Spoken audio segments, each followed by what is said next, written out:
Okay, what's up mga lods? Mga lods, mayroong kulang mga lods. Itong video panoorin natin. Halos 400 milyong pisong tulong ang personal na ipinamamahagi ni Pangulong Bongbong Marcos sa mga taga Cavite na apektado ng Bataan oil spill. Kabilang diyan ang tig 5,000 pisong ipamamahagi sa mahigit 33,000 na mga isda. Ayan mga lods, may kulang. Buong Cavite, ha? Aabot kaya ng 33,000 ka mangingisda? Pinagluluko nyo kami. Grabe kayo.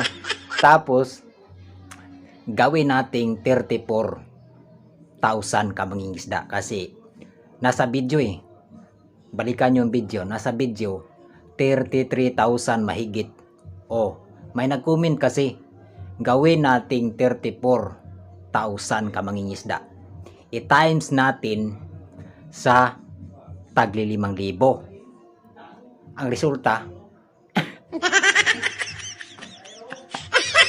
saan ang 230 million? Kayo, si Sara Duterte gumawa ng libro. 10 million. May nakitang libro, binigay sa mga bata. Hinanapan nyo pa rin. Grabe kayo. Ito hanapin nyo yan, mga kupal kayo, mga BBM supporter. Hanapin nyo yan. Risa Ontiveros. Hanapin nyo yan. Ang galing nyo. Ang galing-galing nyo. Diba?